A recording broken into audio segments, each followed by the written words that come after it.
तो ये जो लेवल 1 है, ये रिवॉल्यूशन इस प्रकार है, क्योंकि हम हर 2 या 3 महीने में एक लेवल 1 सीरीज़ निकालते हैं। मतलब सीरीज़ चलती हुई आ रही है, उसे कंटिन्यू करते हैं हर 2 महीने में। और हर लेवल के साथ में कुछ 20-25 डिवोटीज़, 30-40 डिवोटीज़ समटाइम्स, 47-48 डिवोटीज़ भी सेमिनार्स में जुड़ते हैं, जो कि इस बात को लेके प्रतिबद्ध होते हैं कि वो नित्य भगवत नाम की, हरि नाम की, हरे कृष्ण महामंत्र की माला करेंगे और उसके साथ में कुछ सेवाएँ हैं जो नियमित रूप से करेंगे। क्योंकि भागवत में बताया गया है कि भक्ति निरंतर की जाती है, अप्रतिहता होती है, वो बीच में टूटती नहीं है उसकी धारा। तो हमें आवश्यक है कि हम अपने जो हमसे बड़े भक्त हैं, सीनियर भक्त हैं,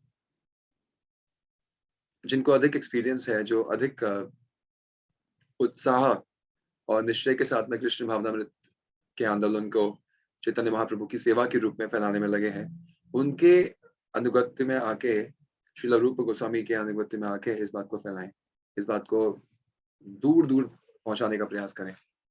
तो इस प्रकार ये बहुत बड़ा रिवॉल्यूशन है और मुझे बहुत आनंद मिल रहा है कि मेरे स हम यहाँ साथ में इतने सारे भक्त मिलके ये सेशन अटेंड करने के लिए बैठे हैं। मैं वापस से एक बार रिक्वेस्ट करूँगा सबसे कि अपने नेम्स को प्लीज़ रीनेम।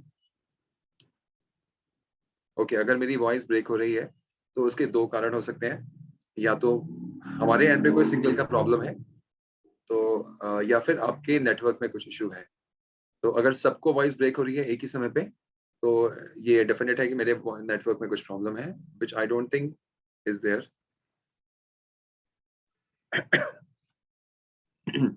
तो मैं सबसे एक बार वापस रिक्वेस्ट करूँगा कि आप सब अपने आप को रीनेम कर लीजिए, जो भी मोबाइल फ़ोन के नाम से अगर कर चुके हैं तो बहुत अच्छा, वेरी नाइस।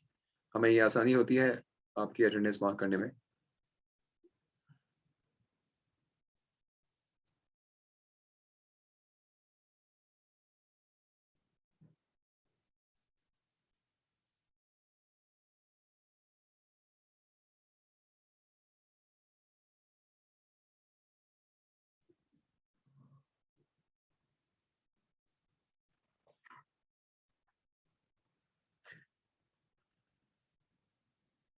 ओके, तो हम तीसरे दिन का शुभारंभ करते हैं। तो पिछले 2 दिनों में हमने काफ़ी कुछ जाना है। इस विषय में जाना है कि हमारा नेचर कैसा होता है, हम कैसे अपने स्वभाव के अनुसार वस्तुओं की डिमांड करते हैं और जब वो वस्तु हमें नहीं मिलती, तो हम उसके दुःख में आके हमें संताप होता है, हम रोते हैं, हम बिलखते हैं और हमारे कष्ट हमें हमारी ज़िंदगी में आते हैं। शास्त्रों में 7 प्रकार के कष्टों का वर्णन किया गया है, जो कि हमने पहले किया था।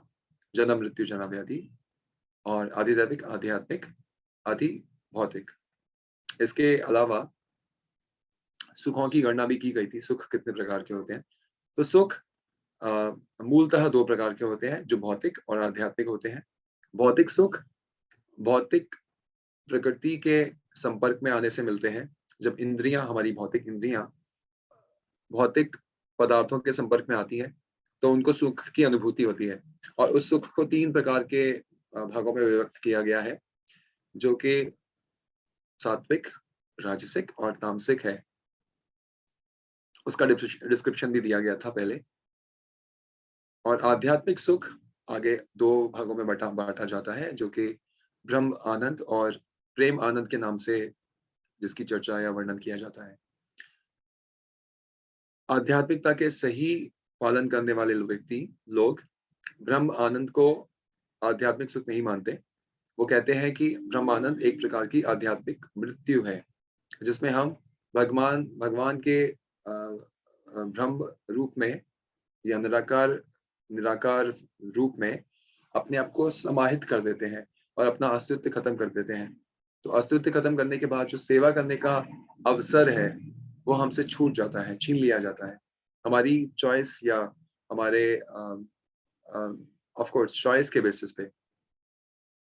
तो आध्यात्मिक जो प्रैक्टिशनर्स हैं वो प्रेम आनंद को ही असली सुख मानते हैं और वो वास्तविकता में भगवान को आनंद देना चाहते हैं। लेकिन साइंस स्पिरिचुअलिटी की ये है कि जब हम आध्यात्मिक आनंद देते हैं तो आध्यात्मिक आनंद भगवान हमको मल्टी फोल्ड्स में कई कई गुना करके हमको वापस करते हैं। तो भगवान की प्रसन्नता ही हमारे सुख का एक पैमाना है। अगर आप देखना चाहते हैं कि आप से भगवान कि आप जीवन में कितना खुश हैं, तो ये बात साफ-साफ इस प्रकार से नापी जा सकती है कि आपसे श्री कृष्ण कितना प्रसन्न है।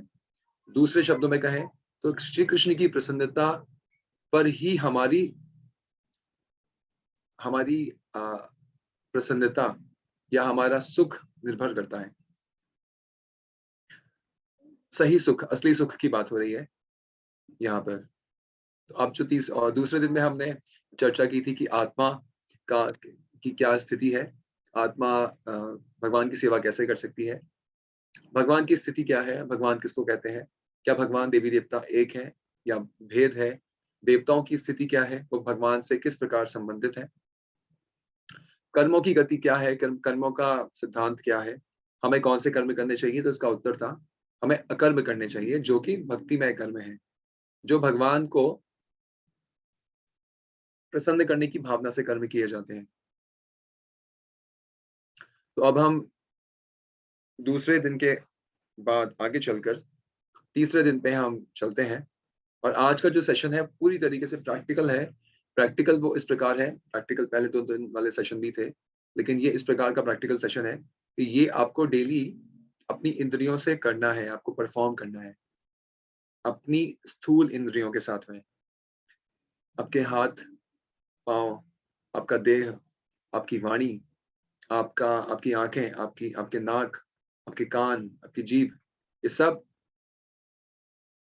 ये भगवान की सेवा में लग जाते हैं। तो इसलिए ये आज का जो सेशन है, वो बहुत ही व्यावहारिक प्रयोग के हेतु माध्यम से बनाया गया है।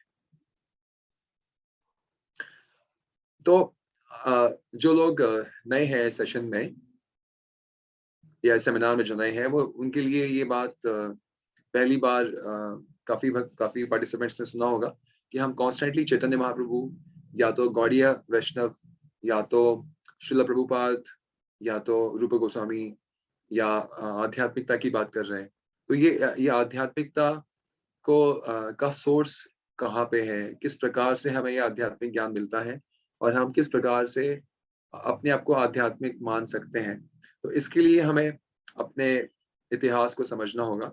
आज से 500 वर्ष पूर्व, लगभग 500 वर्ष पूर्व, श्री चैतन्य महाप्रभु, जो कि भगवान श्री कृष्ण के अवतार नहीं हैं, भगवान श्री कृष्ण स्वयं हैं। ध्यान दीजिएगा, चैतन्य महाप्रभु भगवान श्री चैतन्य महाप्रभु को अलग-अलग मत वाले लोग, सिद्धांत वाले लोग भगवान श्री कृष्ण का अवतार बताते हैं। कुछ चैतन्य महाप्रभु को भगवान कृष्ण का भक्त बोलते हैं। लेकिन सत्य यह है कि भगवान श्री कृष्ण और चैतन्य महाप्रभु में कोई भी भेद नहीं है। उसी प्रकार से अ, चैतन्य महाप्रभु के जो पार्षद हैं, वो सब वही पार्षद हैं। पार्षद मतलब जो भगवान के साथ में रहते हैं, भगवान के साथ में लीलाएँ करते हैं। भगवान के साथ में उनका आदान-प्रदान होता है उनके बाकी क्रियाओं में। तो अ, ये सब वो व्यक्तित्व है जो श्री कृष्ण लीला से में थे और श्री कृष्ण लीला से यहाँ पे चैतन्य महाप्रभु की लीला में उपस्थित हुए या अवतरित हुए। तो चैतन्य महाप्रभु इस भक्ति काल के, भक्ति युग के जनक हैं।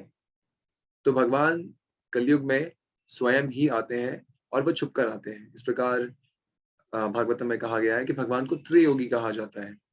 भगवान का किसी भी वेद में, उपनिषद में, पुराणों में ये ऐसा प्रकट रूप से वर्णन नहीं है कि भगवान श्री कृष्ण कलयुग में अवतार लेते हैं या उनका अवतार होता है।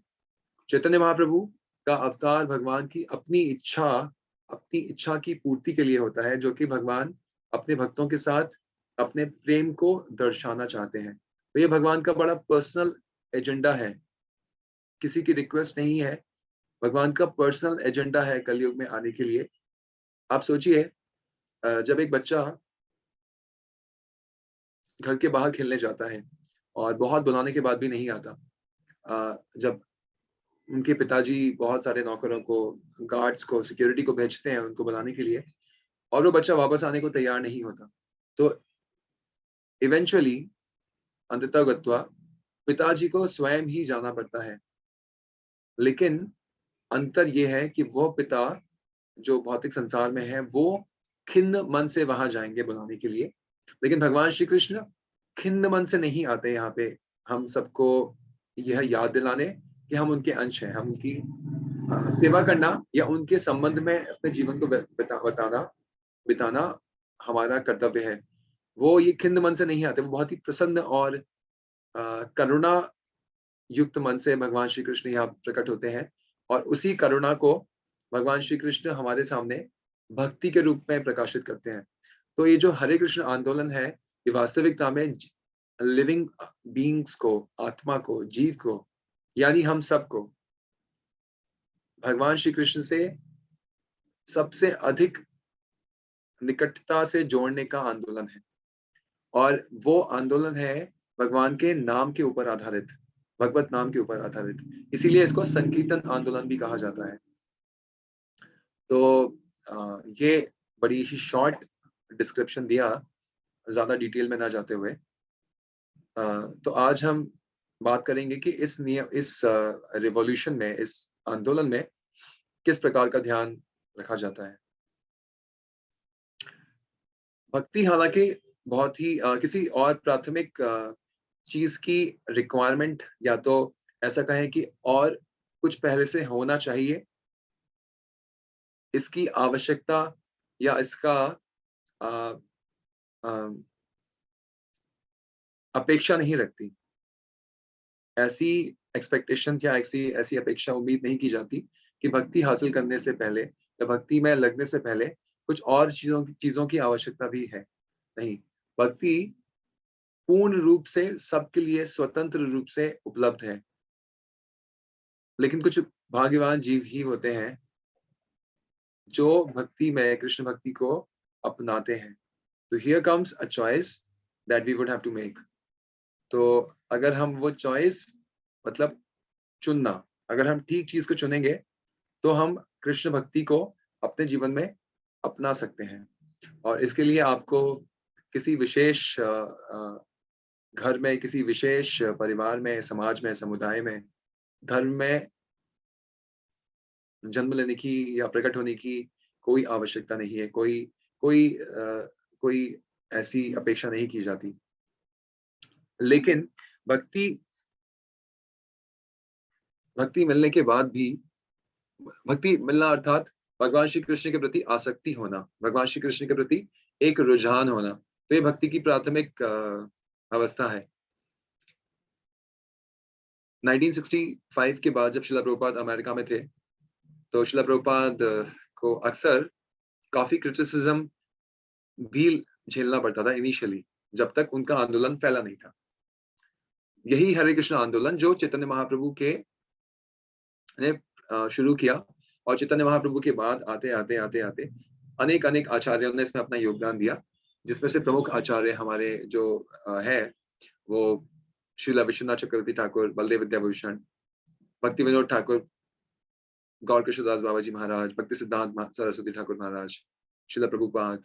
और शिला प्रभुपाद ने इस पूरे हरे कृष्ण इस आंदोलन को पूरे विश्व में एक अलग लेवल पे, एक अलग स्तर पे प्रकाशित किया। तो इनिशियली प्रारंभिक अवस्था में शिला प्रभुपाद को बहुत आरोपों का या बहुत ही अपमान अपमान का सामना करना पड़ता था, क्योंकि इस प्रकार का भाव फैला हुआ था पूरे जगत में कि भारत के जो संत हैं वो केवल और केवल धन मांगने आना चाहते हैं विदेशों में, क्योंकि भारत एक गुलाम देश है, एक जंजीरों से जकड़ा हुआ देश था उस टाइम पे। मतलब अभी अभी स्वतंत्रता मिली थी, लेकिन फिर भी चेतना में तो वही चीज थी, गुलामी। तो सब लोग सोचते थे कि ये लोग दूसरे देशों में जाके वहां के वैभव को, वहां के प्रसिद्धि को भोगना चाहते हैं। लेकिन श्रीला प्रभुपाद ने कहा, मैं यहाँ पे आपसे कुछ लेने नहीं आया हूँ, मैं आपको यहाँ पे देने आया हूँ, मैं आपको यहाँ पे भगवत गीता देने आया हूँ। जो कि क्रेस्ट ज्वेल है वेदों का। और भारत में सबसे कुछ मूल्यवान वस्तु है, तो भगवत गीता का ज्ञान है, जो आप बड़ी ही सरलता से छोड़ के आ गए। तो आपने क्या हासिल किया भारत से? कुछ भी हासिल नहीं किया। तो शिला प्रभुपाद से कुछ रिपोर्टर्स कई बार कुछ प्रश्न करते थे और प्रभुपाद उनका उत्तर करते थे, और वो नेक्स्ट डे न्यूज़ में आता था। अखबारों में उसका वो छपता था। तो एक दिन एक भक्त ने कहा कि प्रभुपाद, हमारे कीर्तन को बहुत अप्रिशिएट किया जा रहा है सब जगह पे। बहुत ही उसकी प्रशंसा की जा रही है। प्रभुपाद ने कहा, that's very nice that they are appreciating, कि ये बहुत अच्छा है कि वो सब इस मूवमेंट को अप्रिशिएट कर रहे हैं। और उन्होंने कहा ये उनका अप्रिशिएट करना ही उनको भक्त बना देगा। तो अगर हम जब हम किसी भी चीज़ को अप्रिशिएट करते हैं, चाहे वो अच्छा है या बुरा, तो आप माने या ना माने, आपको दिखे या ना दिखे, आपके हृदय के अंदर कुछ ऐसी भावनाएँ उत्पन्न हो जाती हैं, जो उस वस्तु से आपका संबंध बहुत ही जल्दी जोड़ देंगी। तो हमें बहुत ध्यान रखना है कि हम किसको अप्रिशिएट करें। क्या हम अ, फेक चीज़ों को अप्रिशिएट करें? क्या हम डूबियस या हम धोखे देने वाली चीज़ों को अप्रिशिएट करें? जैसे आजकल के यंगस्टर्स करते हैं, आजकल के so called modern film stars को देख के, या अम, क्रिकेट स्टार्स को, या स्पोर्ट्स पर्सनैलिटीज़ को, या पॉलिटिकल लीडर्स को देख के उनकी तारीफ़ें की जाती हैं, उनको अप्रिशिएट किया जाता है। तो वास्तविकता में हमें बहुत ध्यान से इन चीज़ों से बचना चाहिए। हमें रादर कोई इसके ऊपर कोई ओपिनियन व्यक्त ही नहीं करनी चाहिए, आम तौर पर। क्योंकि अगर हम ओपिनियन व्यक्त करेंगे तो या तो निंदा करेंगे या तो स्तुति करेंगे। तो इससे अच्छा है कि बस अगर सुन लिया जा रहा है, अगर सुना जा रहा है, तो बस सुन के उसको वहीं पे उस चैप्टर को क्लोज़ कर दिया जाए और वहाँ से आगे बढ़ा जाए। तो कृष्ण भक्ति को बचा के रखने हेतु सबके लिए उपलब्ध तो है, लेकिन बचा के हेतु रखने हेतु कुछ नियम आवश्यक होते हैं, जिसको रेगुलेटिव प्रिंसिपल्स कहते हैं। तो ये जो रेगुलेटिव प्रिंसिपल्स हैं, ये आपकी स्क्रीन पे दिए हुए हैं, यम। ये वो प्रिंसिपल्स हैं, ये वो चीज़ें हैं, जो हमको नहीं करने होते हैं। मतलब जो रेड में लिखा है, ये नहीं, जो ब्लैक में लिखा है, ये चीज़, ये हमें नहीं करनी होती, ये नहीं। और ये नियम का पालन हमें करना होता है। तो कौन-सी चीज़ हमें नहीं करनी होती? हमें हिंसा नहीं करनी होती। आप यहाँ पे हिंसा, अहिंसा मत देखिए। यू कैन जस्ट सी हिंसा। हमें हिंसा नहीं करनी। हमें किसी भी जीव को सताना नहीं है, हम उसको उसको मारना नहीं है, अपना भोजन नहीं बनाना उस जीव को। ये पहला बेसिक प्रिंसिपल है, no meat eating. Next is no no gambling. तो गैम्बलिंग का मतलब क्या होता है कि जब हम जुआ खेलते हैं, और जुआ खेलने से हमारी जो धोखा देने वाली भावना है, हमारी जो झूठ बोलने वाली भावना है, वो बहुत ही बढ़ जाती है। स्टीलिंग, चोरी नहीं करना, या तो ऐसे कहें कि जितना रिक्वायर्ड है उतना ही लेना है।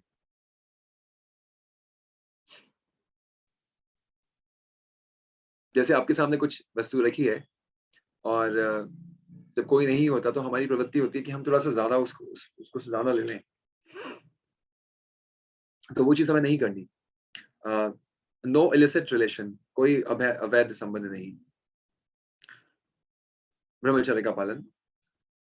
तो ब्रह्मचर्य का पालन कोई किसी आश्रम का अ अ, के ऊपर बेस्ड नहीं है, उसकी राह नहीं देखता।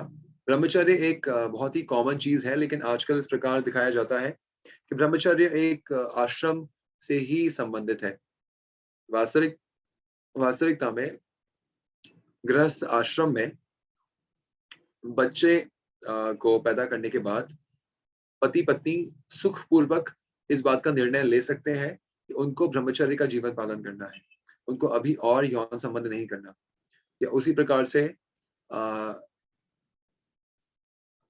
अ, ऑफ कोर्स ब्रह्मचर्य आश्रम में तो ब्रह्मचर्य का पालन करना ही है। लेकिन उसके बाद भी हमें, जैसे हम गांधी जी के जीवन में देखते हैं, तो गांधी जी ने कस्तूरबा जी के साथ में अपने सेकंड हाफ में 40s के बाद में कोई भी संबंध नहीं रखा, मतलब बातों का संबंध नहीं रखा, कोई शारीरिक संबंध नहीं रखा उनके साथ में। और इसी को ब्रह्मचर्य कहते हैं। तो स्त्री होते हुए भी या स्त्री के लिए पुरुष होते हुए भी कोई शारीरिक संबंध ना रखना, ये तो ब्रह्मचर्य की श्रेणी में ही आता है। तो हम कुछ समय तो ब्रह्मचर्य का पालन अवश्य कर सकते हैं, अगर हम गृहस्थ आश्रम में हैं तो भी।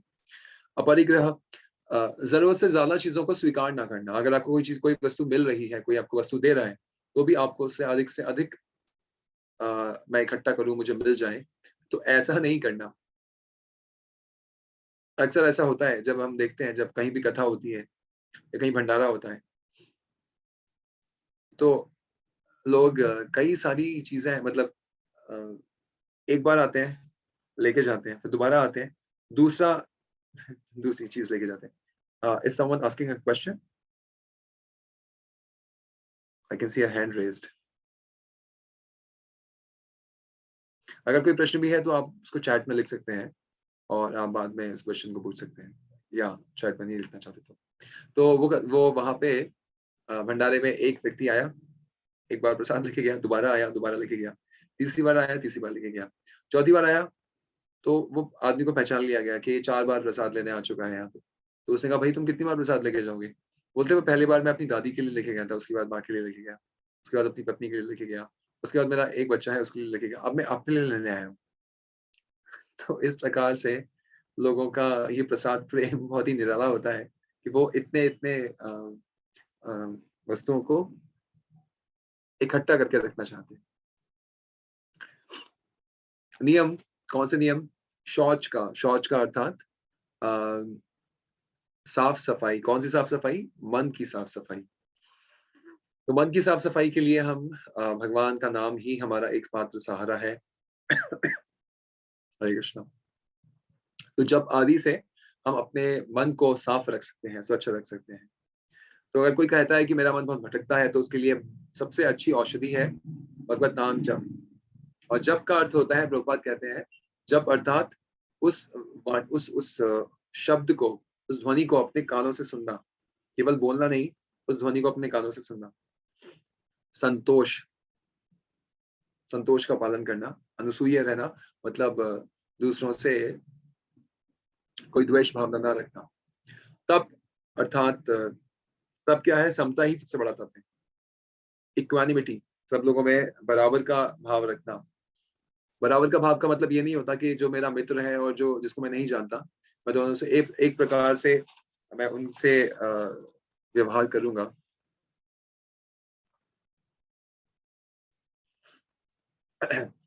तो समता का अर्थ ये होता है कि सबके अंदर हमें भगवान की सत्ता को देखना है। सबको एक लेवल पे देखना है कि ये कोई बहुत बड़ा व्यक्ति है तो मेरे लिए वो बहुत बड़ा नहीं है क्योंकि उसके पास बहुत अधिक धन है या बहुत अधिक ऐश्वर्य है। वो मेरे लिए उतना ही आवश्यक है जितना एक गरीब व्यक्ति आवश्यक है। मैं उसकी सेवा भी उसी भाव से करूँगा, जिस भाव से मैं किसी और दूसरे की सेवा करना चाहता हूँ। स्वाध्याय, तो नियमित रूप से अगर हमें भक्ति में आगे बढ़ना है, हमें आध्यात्मिक आनंद लेना है, तो हमें स्वाध्याय बहुत आवश्यक है। कुछ समय 5 मिनट, 10 मिनट, मैंने देखा है भक्तों को जब मैं अ, ऑफ़िस जाया करता था, तो मेरे एक ट्रैवलिंग फ्रेंड थे, वो अ, भक्त थे, उनके माथे पे मैंने टीका लगा हुआ देखा, तो मैंने देखा कि उनके पास में एक पुस्तक है, लेकिन वो पुस्तक उनके फ़ोन में थी। तो मैंने कहा, आप क्या देख रहे हैं?" तो उन्होंने कहा कि मैं कुछ पढ़ रहा हूँ। तो उनकी आदत थी, उनकी हैबिट थी कि वो जभी भी ट्रैवल करते थे, तो कुछ पढ़ते हुए ट्रैवल करते थे और उनसे मैंने ये चीज़ सीखी। तो जब मैं भी मेट्रो में ट्रैवल करता था तो अ, मैं हमेशा अपने बैग में एक छोटी-सी बुक रखता था। सो दैट मेरे क्योंकि मेट्रो में इतना कुछ होता है, आपका टेलीविज़न फ़ेल हो जाएगा। आप इतनी सारी लाइव मैटनीज़ देख सकते हैं मेट्रो में, अलग-अलग स्टोरीज़ आपके सामने प्रैक्टिकली हर सीट पे ही जो लोग मेट्रो से ज़्यादा फ़ैमिलियर नहीं है, तो वो मेट्रो की कुछ मूवीज़ देख सकते हैं, सॉरी मेट्रो की कुछ वीडियोज़ देख सकते हैं या खुद ही एक्सपीरियंस कर सकते हैं। तो बहुत कुछ रहता है, बहुत ही it's just like a local train. तो इतनी सारी स्टोरीज़ पैरेलली आपके आस-पास चल रही होती हैं, तो आपका मन इतनी जगह घूम रहा होता है, उसको एक जगह एकत्रित करने के लिए आपके पास कुछ होना आवश्यक है, कुछ भी। तो सबसे अच्छा है कि आपके पास में कुछ पुस्तक हो, जहाँ पे आपका ध्यान टिक जाए, रुक जाए, आध्यात्मिक ऑफ कोर्स। ये उनके लिए है जो कहीं और नहीं पढ़ सकते, तो कम से कम ट्रैवलिंग के टाइम पे पढ़ लें। और बाद में अपना ईश्वर प्रणिधान, भक्ति से अपने को भगवान की तरफ समर्पित करना। तो श्रील प्रभुपाद ने हम सबको कुछ नियम दिए हैं। तो उनमें से सबसे प्रमुख जो नियम है वो है नित्य भगवान श्री कृष्ण के नाम की मालाएं करना, जप करना। तो यहाँ पे श्रील प्रभुपाद का बहुत अच्छा कोट दिया हुआ है, Krishna bhajan is not very difficult. Simply, we have to follow the 4 principles of sinful life.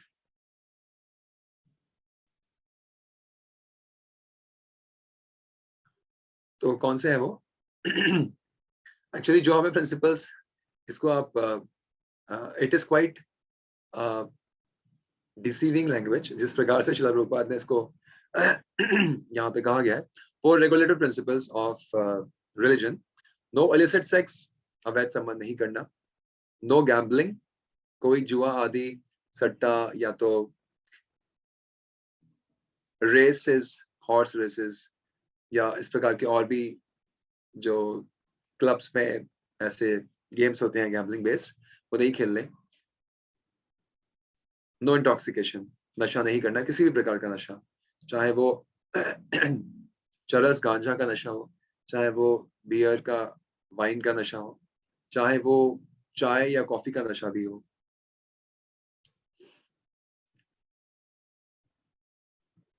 नशा एक प्रकार की आदत हमको डालता है। जब हम नशा करते हैं तो क्यों चाय और कॉफी और चॉकलेट्स आदि को, स्पेशली कैफीन, निकोटीन, कोकोआ और इन चीजों को मना किया जाता है कम से कम? वो इसलिए क्योंकि जब आप ये चीजें कंज्यूम करते हैं, इनका भोजन करते हैं, तो आपके मन के अंदर कुछ ऐसी चीजें आ जाती हैं जो कि आपको उसकी आदी बना देती हैं, और आपको लगता है कि उन चीजों के उपयोग से आपकी एफिशिएंसी बहुत बढ़ गई है, आप अधिक क्षमता के साथ कार्य कर सकते हैं। लेकिन कुछ समय के बाद जैसे बलून फूलता है और फूल के सिकुड़ जाता है, तो वैसे ही हम कुछ टाइम बहुत एफिशिएंसी से काम करते हैं, लेकिन उसके बाद हमारी एफिशिएंसी डबल स्पीड से फॉल करती है, गिर जाती है, और हमें बहुत असहाय असहाय जैसी फीलिंग होती है। फिर हम वापस उसके ऊपर आ जाते हैं कि मैं उसे लेने के बाद में मेरी जो टेंडेंसी थी वो काफी एफिशिएंट हो गई थी, तो मुझे वापस वो चीज कंज्यूम करनी चाहिए। तो ये एक प्रकार का एक सर्कल है, एक साइकिल है जो हमें घूमता रहता है, हमें घुमाता रहता है। और नो मीट ईटिंग, मांस नहीं खाना। मांस में किसी भी प्रकार का मांस, और यहाँ तक कि अंडा भी मांस का ही पार्ट आता है। हम एग को अलग तरीके से नहीं नहीं देखते। और सबसे मुख्य principle, chant Hare Krishna and be happy. तो be happy is when you follow 4 regulative principles and chant Hare Krishna. तो श्रील प्रभुपाद ने ये सिंपल रूल्स दिए हैं। तो जो जो लोग बहुत ही दृढ़ है, बहुत ही पक्के हो चुके हैं इस बात को, ये जो 2 दिन की फिलॉसफी उनके अंदर, उनके हार्ट में बस चुकी है, उनके हृदय में बस चुकी है, वो लोग रह नहीं पाते। और वो भगवान का नित्य 16 बार भगवान की ये जो 108 नाम का उच्चारण है, इस नाम का 108 बार, एक माला होती है 108 में, तो ऐसी 16 मालाएं वो नित्य प्रतिदिन कम से कम करते हैं। तो हमारे आचार्य हमें क्या बताते हैं, हमारे जो वरिष्ठ भक्त हैं वो हमें क्या बताते हैं, और अ, इस प्रकार ही बताया भी क्या है कि सर्वोपाधि विनिर्मुक्तम तत्परित्येन निर्मलम ऋषिकेन ऋषिकेशा सेवनम भक्ति उच्यते। तो भक्ति प्रारंभ होती है अपनी इंद्रियों को, इंद्रियों के स्वामी की सेवा में लगाने पर। तो इंद्री को, हर इंद्री का एक स्वामी है, एक देवता उसका स्वामी है। लेकिन अगर हम वास्तविक स्वामी की बात करें, जैसे कल के सेशन में बात की थी, कि हर इंद्री का जो स्वामी है, क्योंकि हर चीज, हर प्रकृति का हर एक अंश भगवान से प्रकट हुआ है, भगवान से आविर्भूत हुआ है। तो उस प्रकार हर वस्तु, हर इंद्रिय भगवान की ही सेवक हैं। तो आँख को भगवान का सेवा करनी है, कान को भगवान की सेवा करनी है, नाक, त्वचा, जीभ सबको भगवान की सेवा करनी है।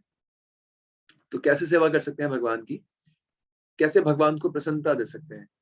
तो भगवान को प्रसन्नता होती है जब हम आँख से भगवान के दर्शन करते हैं। और आप विश्वास करिए, आप अगर कुछ समय भगवान का दर्शन इस भावना से करेंगे कि भगवान है, ये भावना रख के हम जब करेंगे कुछ समय कि भगवान के दर्शन करना है और कुछ समय तक करिए। जैसे मैं आपको अ, बताता हूँ कि ये लव एट फर्स्ट साइट क्या होता है। जब आप किसी को, स्पेशली बॉयज़ एंड गर्ल्स, जब वो बहुत ही टेंडर एज में होते हैं और किसी को एक समय थोड़ा ज़्यादा टकटकी लगा के देख लें, तो उनके अंदर कुछ केमिकल रिएक्शंस होते हैं, ऐसा कहा गया है। तो उसी प्रकार अगर हम भगवान को कुछ समय एकदम एकाग्रता से देख लें, तो विश्वास करिए, आपके हृदय में भी ऐसी अनुभूति हो सकती है और होती है। इसीलिए वृंदावन में बिहारी जी को ज़्यादा देखना अलाउड नहीं है। वहाँ के पंडित लोग जो हैं, वहाँ के पंडित जो हैं, पंडा हैं वहाँ के, वो कॉन्स्टेंटली वो इंटरवेन करते रहते हैं, पर्दा लगाते रहते हैं। जैसे कि अगर वो गलती से कहीं किसी से आँखें लग गईं, तो फिर उनको रोकना मुश्किल हो जाएगा। वो चले जाएँगे उसके पीछे-पीछे। तो ये उसका लॉजिक भी है। तो इसी प्रकार तो कान से भगवान के नित्य नित्य कीर्तन कथा को मैं सुन के अपने कानों का परफेक्शन प्राप्त करना है।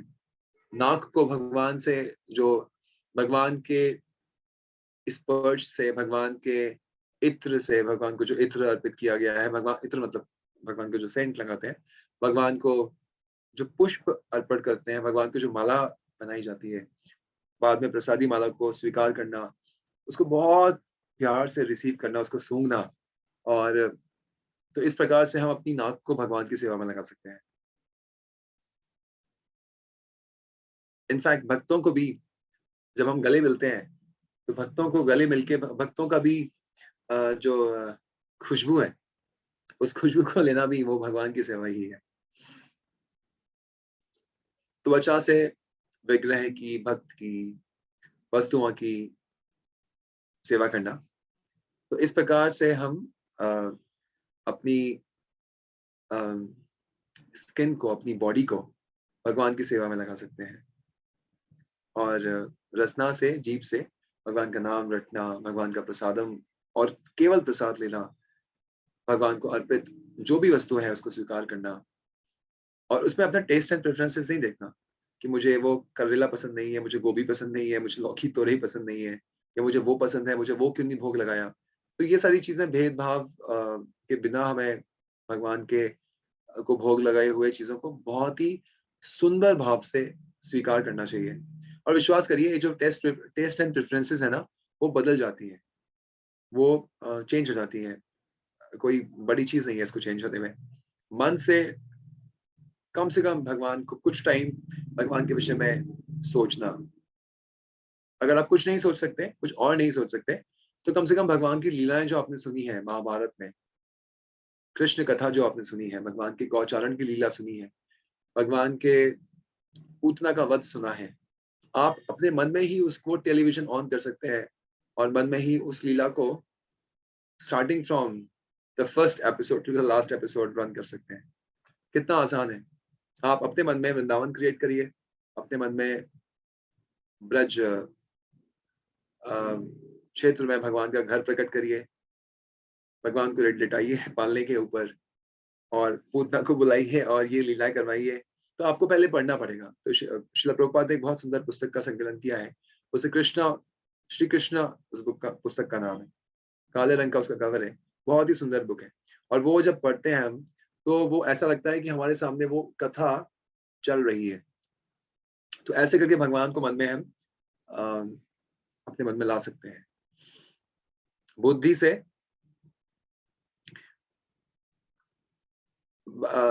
शास्त्रों के जो गूढ़ अर्थ हैं, उसको समझना, उसको समझने का प्रयास करना। बुद्धि का वास्तविक अर्थ यही है कि बुद्धि शास्त्रों को समझने के लिए दी गई है, और किस प्रकार से उसको अपने जीवन में लाना है, उस निर्देश को जो भगवान ने दिया है, ये भी बुद्धि का कार्य है। तो सबकी बुद्धि बहुत विकसित है, अभी तक हमने उसको ठीक से यूज़ नहीं किया है, तो अब समय आ गया है उसको यूज़ करने का। और अहंकार, अहम को, तो अहंकार को भगवान की सेवा में लगाने का अर्थ है, ये कॉन्स्टेंटली अपने आप को रिमाइंडर देना कि हम भगवान के सेवक हैं, हम भगवान के सेवक हैं और हमें भगवान की सेवा करनी है। तो इस अहंकार से, ये अहंकार दूषित अहंकार नहीं है। एक अहंकार होता है जो दूषित अहंकार होता है, जिसको मिथ्या अहंकार कहते हैं। तो जब हम कहते हैं तुझे पता है मैं कौन हूँ? मैं बहुत बड़ा आदमी हूँ।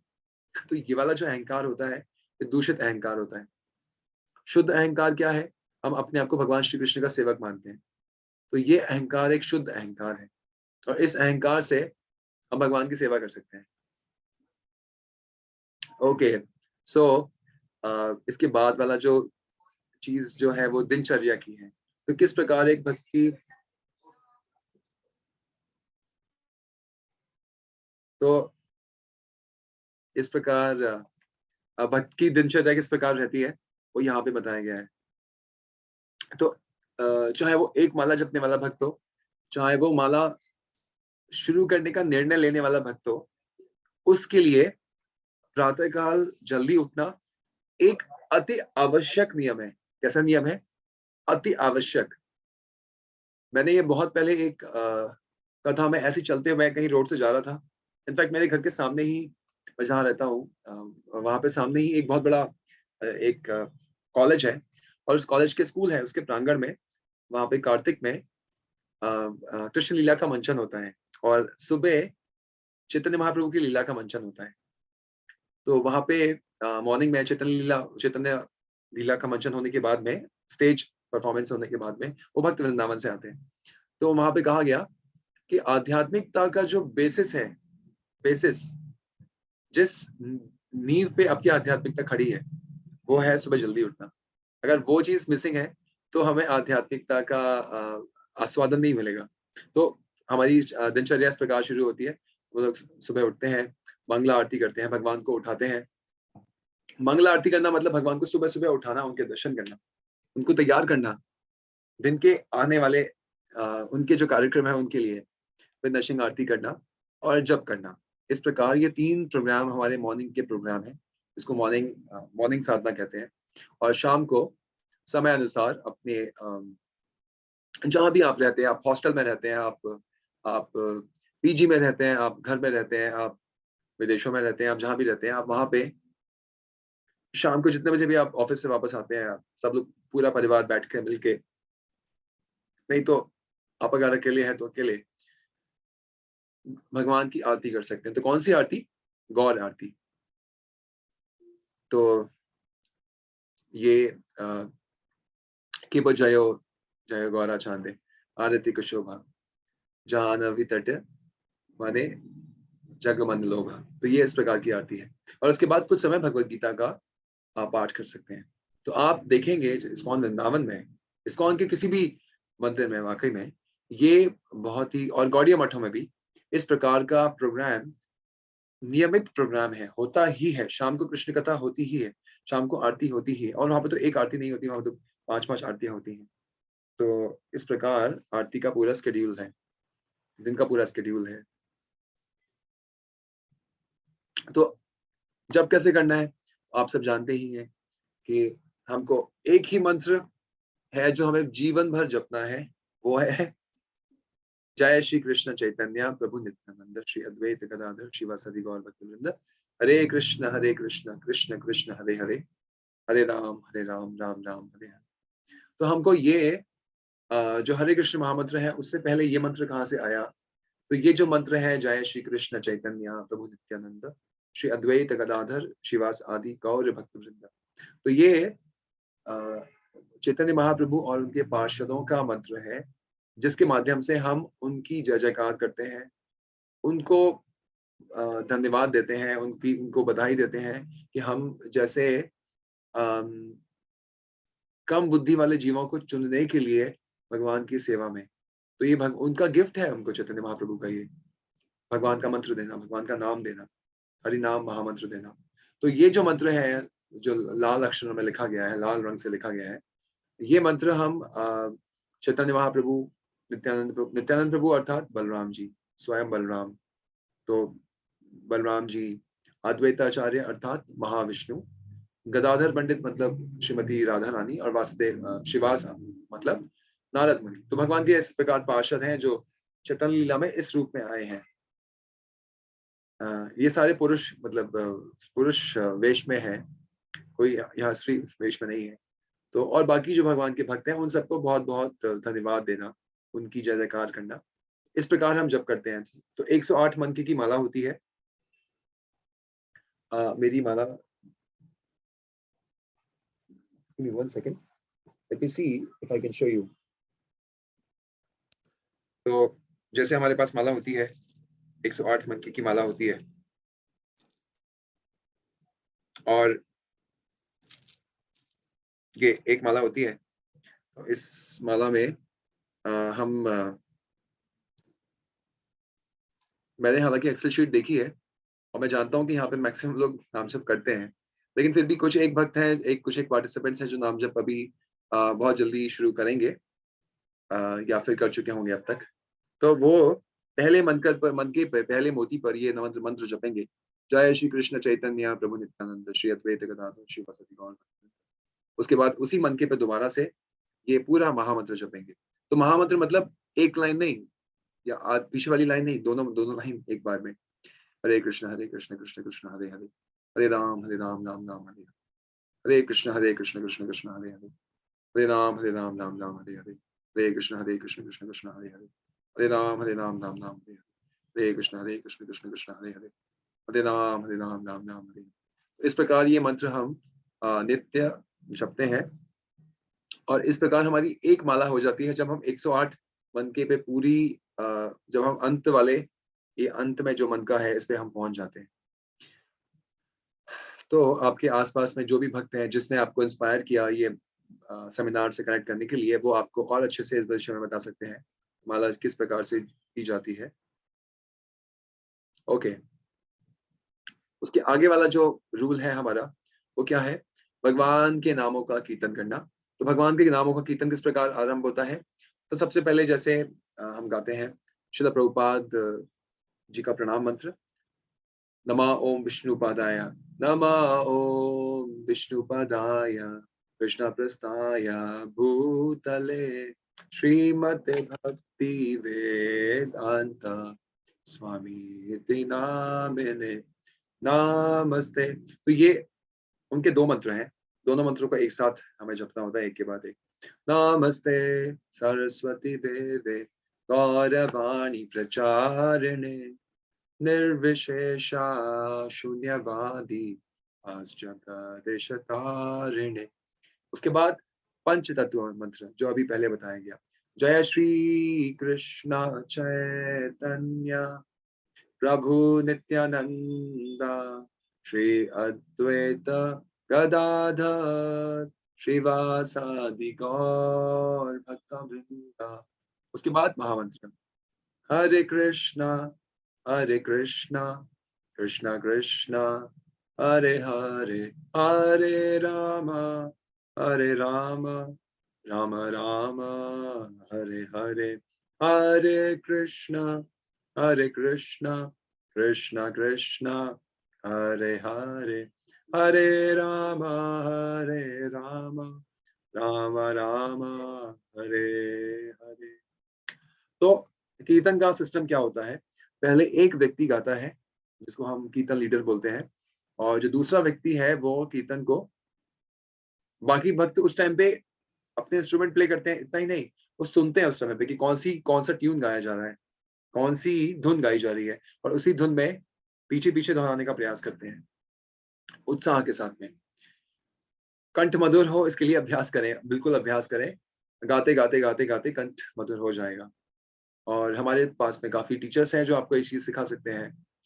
तो ऑनलाइन क्लासेस होती हैं, आप उनको ज्वाइन कर सकते हैं। थोड़ा म्यूजिक का ट्रेनिंग ले सकते हैं, इंस्ट्रूमेंट्स बजाने का ट्रेनिंग ले सकते हैं।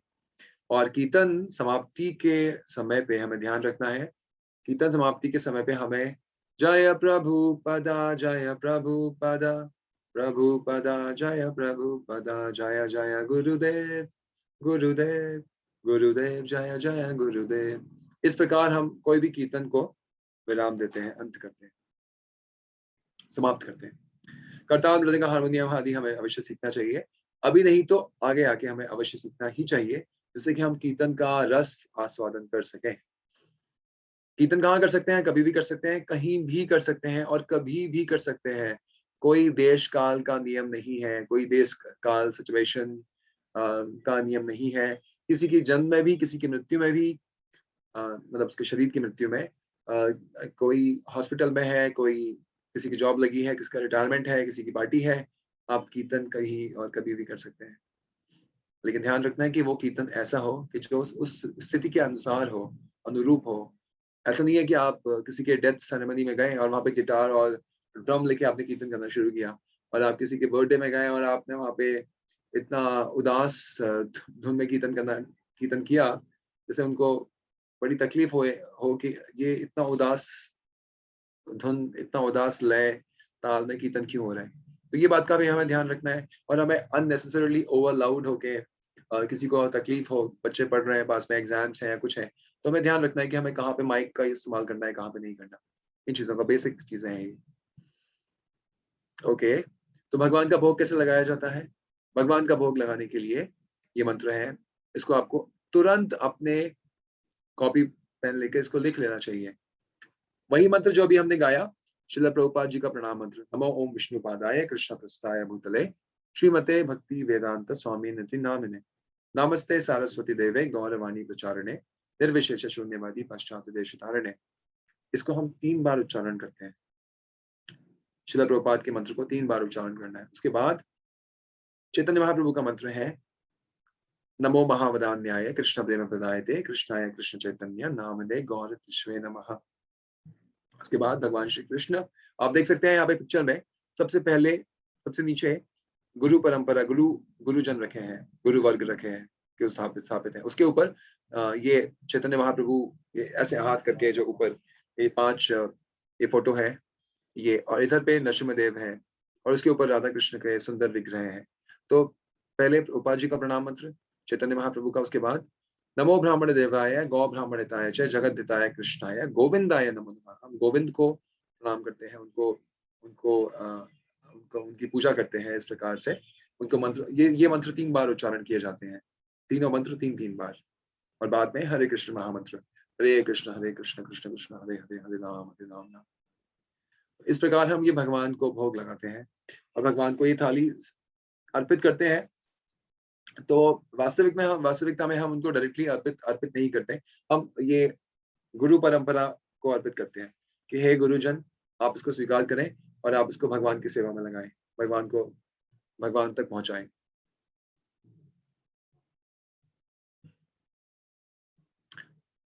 तो भोग लगाने के बाद आपको वो भोग उनके समक्ष रखने के बाद आपको कुछ समय तक वो चीज़ें, वो जो आइटम्स हैं, वस्तुएँ, पदार्थ हैं, वो वहाँ पे छोड़ने होते हैं, रखने होते हैं। उसके बाद 10-15 मिनट या 20 मिनट के बाद, वो डिपेंड करता है कितने आइटम्स हैं, कितना समय लगेगा भगवान को उसको स्वीकार करने में। तो बड़ी ही प्रैक्टिकल अप्रोच रखनी होती है। वहाँ से फिर उसको हरे कृष्ण बोल के, घंटी बजा के, ताली बजा के उठाने के बाद, खुद स्वीकार करने से पहले हम ये मंत्र जपते हैं। महाप्रसादे गोविंदे नाम ब्रह्मणे वैष्णवे स्वल्प पुण्यवताम राजन विश्वासिनः जायते शरीर अविद्या जाल। इसका आप स्क्रीनशॉट ले लीजिए, तो बहुत फायदा करेगा। शरीर अविद्या जाल जड़ेन्द्रियता ही काल, जीव फैले विषय सागरे तार मत जीवांति लोभमय सुदुर्मति ताके जेता करने संसारे कृष्ण वय करी मारे जीवा जय। सुप्रसाद अन दिल भाई से अन्नामृत पाओ, राधा कृष्ण गुण गाओ, प्रेम डाको चैतन्य निताई, जय निमाई जय निताई, जय श्री कृष्ण चैतन्य प्रभु नित्यानंद श्री अद्वैत गदाधर शिवासादि गौर भक्त वृंद। और अगर आपको इतना बड़ा मंत्र बोलने में तकलीफ है, तो चिंता मत करिए, थोड़ी प्रैक्टिस करिए, सीख जाएंगे। तब तक क्या करें?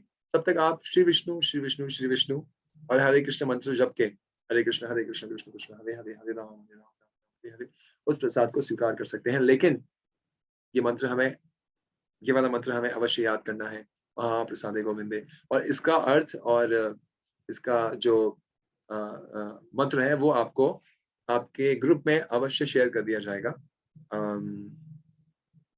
कुछ समय के बाद। ओके, तो ये इस प्रसाद प्रार्थना का यहाँ पे अर्थ भी दिया हुआ है। तो ये आपके साथ में आप ग्रुप में शेयर कर दी जाएगी कि किस प्रकार हम भगवान को धन्यवाद करते हैं कि भगवान ने हम पे कृपा करके अपना प्रसाद हमको भेजा है और हम उसको स्वीकार कर रहे हैं। तो मंदिर को कैसे सुंदर बनाएँ, कैसे उसको बहुत दिव्य सजाएँ। तो सबसे पहले ये सीक्वेंस है जो पहले बताया गया। सबसे पहले सबसे नीचे गुरु परंपरा को रखना होता है। तो ये 3 स्टेप्स होते हैं हमारे मंदिर में। सबसे ऊपर श्री श्री राधा कृष्ण के विग्रह होते हैं। उसके नीचे भगवत अवतार, चैतन्य महाप्रभु आदि के विग्रह होते हैं। सबसे नीचे गुरु परंपरा के विग्रह रखे जाते हैं। अ, और ये रखने के बाद में हम फिर उनसे आज्ञा लेते हैं सेवा करने की। किससे आज्ञा लेते हैं? गुरु परंपरा से आज्ञा लेते हैं और इस प्रकार हम भगवान की सेवा करते हैं। अ, हमारे मंदिर में कौन क्या-क्या होना चाहिए? श्री कृष्ण, राधा जी होनी चाहिए, नहीं तो श्री श्री गौर निताई होने चाहिए, नहीं तो जगन्नाथ, बलदेव, सुभद्रा होने चाहिए। तो इस प्रकार ये विग्रह हमारे मंदिर में होने ही चाहिए और विग्रह नहीं है, जब तक हम दीक्षित नहीं है, तब तक हमारे मंदिर में ऐसे फ़ोटोज़ अवश्य होने चाहिए। किसी मंदिर के, किसी धाम के, किसी ऐसे मंदिर के जो जहाँ पे नित्य निरंतर ठीक से सेवा होती है। पंचतत्व अवश्य होना चाहिए। पंचतत्व मतलब चैतन्य महाप्रभु और उनके पार्षद। नरसिम्हा का फ़ोटो अवश्य होना चाहिए। हम ये फ़ोटोग्राफ्स आपसे शेयर भी करेंगे ग्रुप में, जिसका आप प्रिंट आउट निकाल के अपने मंदिर में रख सकते हैं, अगर नहीं है तो। तुलसी का फ़ोटो नहीं चाहिए, तुलसी समक्ष चाहिए, विद उनके पॉट के साथ में, गमले के साथ में और गुरु परंपरा का ही फ़ोटो होना चाहिए।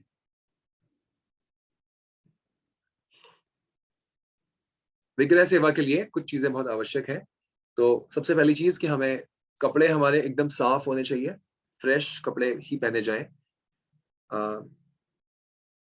जो भी पुजारी है मतलब जो भगवान की आरती कर रहे हैं, वो उनके लिए आवश्यक है कि वो साफ कपड़े पहने और कई दिनों के पहने हुए कपड़े तो बिल्कुल ना पहने। समय का ध्यान रखें, एक अगर आप समय निर्धारित कर सकते हैं उस सेवा के लिए, पर्टिकुलर सेवा के लिए तो बहुत अच्छा रहेगा और प्रेम से भगवान को भोग लगाने की सेवा ये बहुत ही अमेज़िंग सेवा होती है कि भगवान को हमें भोग लगाना है, बड़े प्रेम से भगवान को भगवान के समक्ष वो वस्तु रखनी है और भगवान के लिए कीर्तन करना है, जिससे भगवान को बहुत आनंद मिले।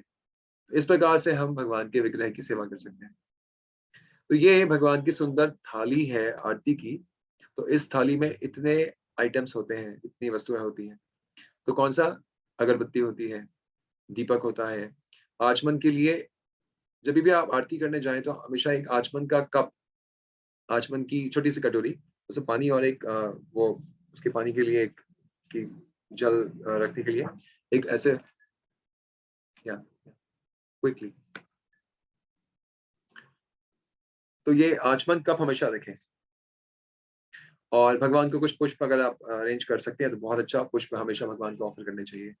और ये देखिए आप छोटा-सा लोटा देख रहे हैं यहाँ पे एक, जिसमें पानी है और उसके साथ में एक छोटा-सा शंख है। तो ये वो शंख और पानी है, जिसे हम भगवान को मानसिक रूप से भगवान को ऑफ़र करते हैं, भगवान के स्नान हेतु आरती में। और फिर उसके बाद हम पोंछते हैं भगवान को, तो ये रुमाल से से भगवान को हम उसको पोंछते हैं। इसके अतिरिक्त चावर होती है, जो गाय की पूँछों से बनी होती है, सफ़ेद रंग का है तो काले रंग का होता है। तो वो उससे हम वो भगवान को डुलाते हैं, वो भगवान से उससे भगवान क्योंकि गाय से भगवान को शुद्ध किया जाता है, इस प्रकार हम कृष्ण लीला में देखते हैं। तो इस प्रकार भगवान की सेवा उस चावर से करते हैं। मयूर पंख मतलब मोर पंख से भगवान की सेवा करते हैं, भगवान को ठंडा-ठंडा हम पंखा चलाते हैं। ठंडों में ये सेवा नहीं की जाती मोर पंख से, बाकी सारी सेवाएँ ठंडों में की जा सकती हैं। एक शंख अवश्य होना चाहिए जिसको हम शंख को फूँक के आरती का प्रारंभ होने का संकेत दे सकें और मंदिर के बाहर एक घंटी हो छोटी-सी तो और भी अच्छा है। अगर नहीं है तो हम कम से कम ताली बजा के भगवान के मंदिर में घुसें और सुबह मंदिर को खोलने के दर्शन करने के टाइम पे हमें सबके स्पर्श करना चाहिए गुरु परंपरा को सारे जितने भी हमारे समक्ष अवतार हैं विग्रहों को हमें उनकी जय-जयकार करनी चाहिए मंदिर में घुसने के समय। अगर राधा श्याम सुंदर हैं, श्री श्री राधा श्याम सुंदर की जय, श्री नरसिम्हा की जय, गुरु गुरु परंपरा की जय। और निताई है, निताई सच्ची सुंदर है या जगन्नाथ बलदेव सुभद्रा है, तो हमें एक-एक का नाम लेके जय-जयकार करके उस मंदिर में घुसना चाहिए। इसीलिए हम उन विग्रहों को रखते हैं जिनके हम नाम जानते हैं। अपने मंदिर में, फोटो के रूप में कम से कम। तो किस चीज़ का निषेध है हमारे इसको हमारी परंपरा में, वो हम जानेंगे, लेकिन उससे पहले कौन-सी चीज़ें जो आवश्यक है, जो हमें नित्य करनी होती है। भगवान का जप हमें अवश्य करना होता है। जप में कौन-सी चीज़ें आवश्यक है ध्यान देना, कि हमें जप करते समय बातें नहीं करनी चाहिए। अक्सर भक्त जप को बहुत ही लाइटली लेते हैं और जप करते समय उसको सुनते नहीं हैं। तो बस एक ही आवश्यक पॉइंट है जप करते समय कि जप करें और उस ध्वनि को अपने कानों तक अवश्य पहुँचाएँ। वो आपको जप दूसरे को सुनाने के लिए या दूसरे को दिखाने के लिए नहीं कर रहे। जब इसलिए किया जाता है कि हम अपने कानों से उसको सुने भगवान भगवान के नाम को। कीर्तन के कुछ स्टैंडर्ड्स होते हैं, डेफिनिटली कुछ स्टैंडर्ड्स होते हैं। जब हम कीर्तन करते हैं तो हमें एक बहुत ही भाव भाव मतलब कि वैसा भाव नहीं, जैसा भाव दिखाए दिखाने वाला। अंदर का भाव हमारा ये होना चाहिए कि हम भगवान की बहुत इम्पोर्टेंट सेवा करने जा रहे हैं अभी।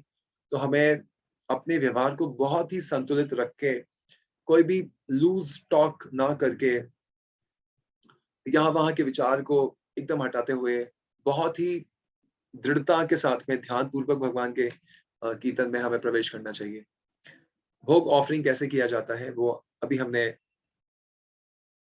सीखा। वो मंत्र के माध्यम से ऑफरिंग होती है, लेकिन भोग ऑफरिंग कैसे होती है? तो सबसे पहले किचन में साफ करके उस रसोई घर को सुबह-सुबह जब जो भी चीज़ बनती है, उसको हमें एक थाली में एक-एक आइटम एक-एक कटोरी में और एक चपाती अलग-अलग राइस अगर है, जो भी है, उन आइटम्स को रखना होता है। उसके अंदर सुंदर तुलसी के पत्र डाले जाते हैं। पानी होना चाहिए, पानी में तुलसी, और वो भगवान के सामने ढक के अगर हम लेके जाएँ तो बहुत अच्छा।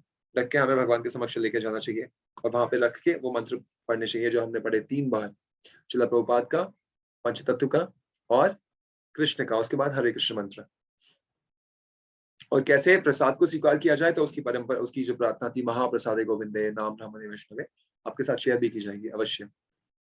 तो और आप कुछ वीडियोज़ देख सकते हैं और हम भी बहुत जल्दी कुछ ऐसे वीडियो शूट करेंगे जो आप ही के घरों से होंगे, जहाँ पे आप सुंदर-सुंदर आरती परफ़ॉर्म कर रहे होंगे और हम आपको शूट करके, आप खुद ही हमें शूट करके भेजेंगे, या फिर as a part of the homework आप भी इस क्रिया को कर सकते हैं।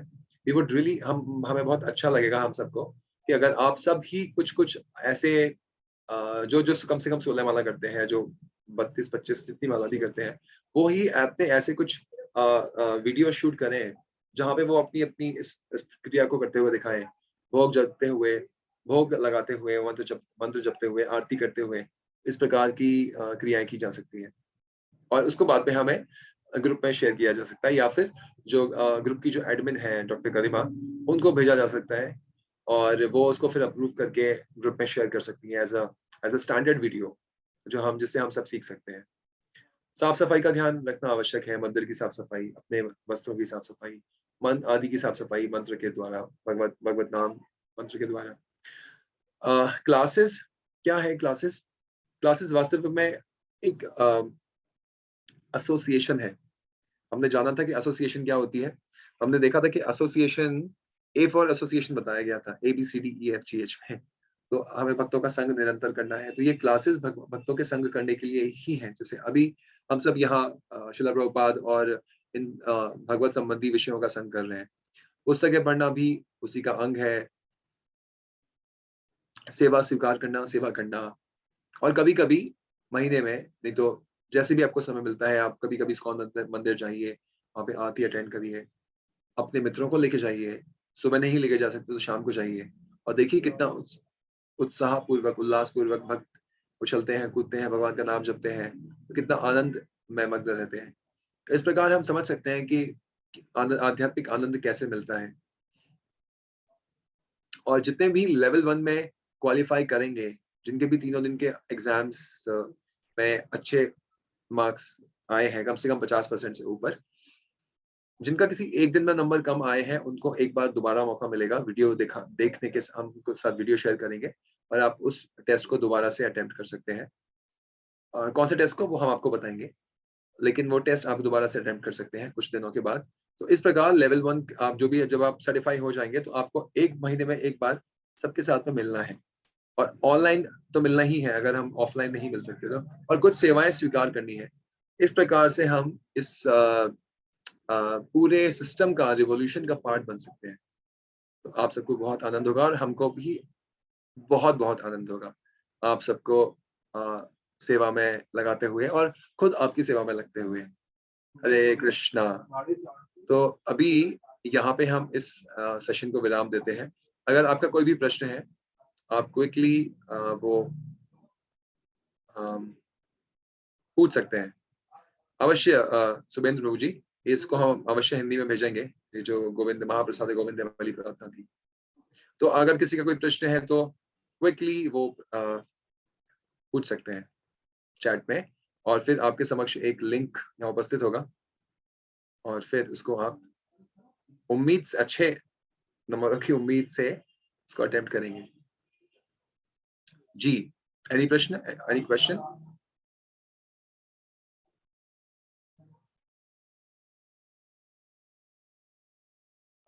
आप अपने आप को अनम्यूट करके भी पूछ सकते हैं और आप चैट बॉक्स में भी लिख सकते हैं।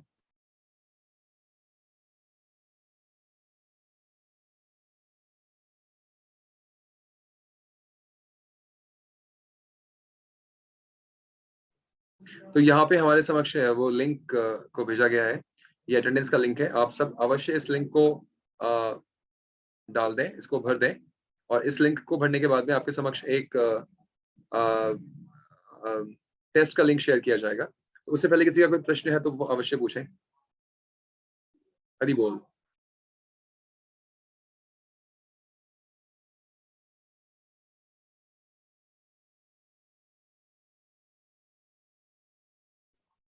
हरे कृष्णा। तो अभी का जो सेशन है, रिमेनिंग सेशन, जो अटेंडेंस की फॉर्मेलिटीज हैं और जो भी टेस्ट की फॉर्मेलिटीज हैं, मैं डॉक्टर गरिमा को हैंड ओवर करता हूँ। So Garima, please coordinate with all the devotees here. It looks like that everyone is satisfied and everyone is blissful after today's session. So we stop the recording here.